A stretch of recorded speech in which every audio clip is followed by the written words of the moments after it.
जय हिंद। आज हम प्रश्न उत्तर करेंगे। क्लास 9 हिंदी स्पर्श भाग 1 कक्षा 9 के लिए हिंदी द्वितीय भाषा की पाठ्य पुस्तक चैप्टर 9 रामधारी से दिनकर काव्य है गीत अगीत। आइए प्रश्न अभ्यास से प्रश्न उत्तर शुरू करते हैं। प्रश्न संख्या 1, निम्नलिखित प्रश्नों के उत्तर दीजिए। तो यहाँ पर देखिएगा प्रश्न क, नदी का किनारों से कुछ कुछ कहते हुए बह जाने पर गुलाब क्या सोच रहा है? इससे संबंधित पंक्तियों को लिखिए। उत्तर होगा, नदी को बहते और मानो गीत गाते देखकर गुलाब सोचता है कि यदि ईश्वर उसे भी स्वर दे देता तो वह भी अपने जीवन के दुख सुख पतझड़ के सपने को गीत के रूप में संसार को सुना पाता। संबंधित पंक्तियां हैं, देते स्वर यदि मुझे विधाता अपने पतझड़ के सपनों का, मैं भी जग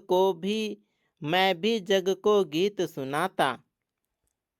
प्रश्न ख, जब सुख गाता है तो सुखी के हृदय पर क्या प्रभाव पड़ता है? उत्तर होगा, जब सुख गाता है तो सुखी भीतर ही भीतर आनंद और प्रेम से भर जाती है। वह गीत गाती नहीं, लेकिन उसका हृदय स्नेह और ममत्व से उमड़ उठता है।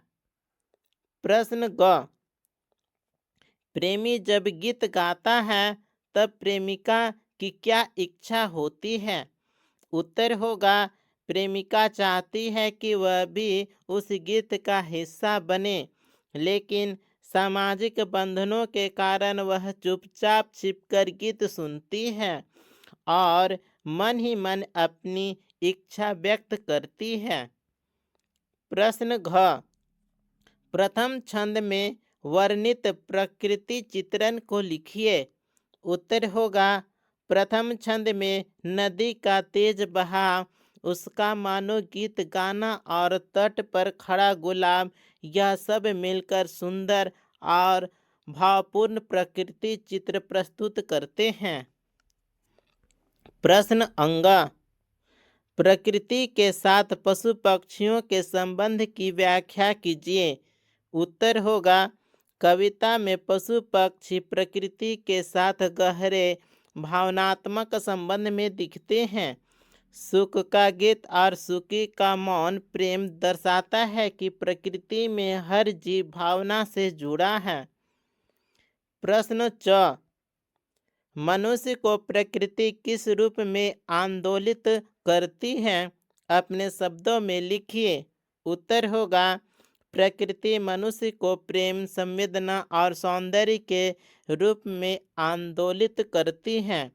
वह मनुष्य के भीतर छिपी भावनाओं को जागृत कर देती है।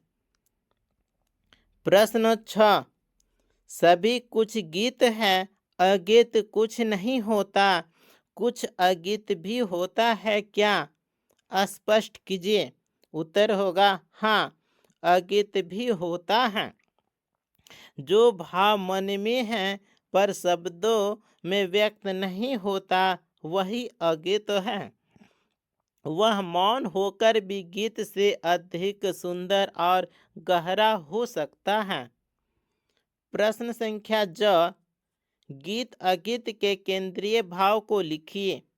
उत्तर होगा, इस कविता का केंद्रीय भाव यह है कि व्यक्त किया गया गीत और मन में छिपा भाव अगीत दोनों ही सुंदर है और कई बार अगीत अधिक प्रभावशाली होता है। अब आते हैं प्रश्न संख्या 2, संदर्भ सहित व्याख्या कीजिए। प्रश्न 2 का क, अपने पतझड़ के सपनों का, मैं भी जग को गीत सुनाता। तो इसका व्याख्या होगा। उत्तर है, यह पंक्तियां रामधारी सिंह दिनकर की कविता गीत अगीत से ली गई हैं। व्याख्या होगा, गुलाब कहता है कि यदि उसे स्वर मिलता तो वह भी अपने जीवन के दुख सुख को गीत बनाकर संसार को सुनाता। प्रश्न 2 का ख, गाता सुख जब किरण वसंती, छूती अंग पर्ण से छनकर। तो उत्तर होगा संदर्भ, यह पंक्तियां सुख सुखी प्रसंग से संबंधित हैं। व्याख्या, वसंत की किरणों में सुख का गीत वातावरण को मधुर बना देता है और प्रेम का भाव फैल जाता है। प्रश्न ग, हुई न क्यों मैं कड़ी गीत की, विधना यो मन में गुनती है। तो इसका उत्तर होगा संदर्भ, यह पंक्तियां प्रेमी प्रेमिका प्रसंग से ली गई है।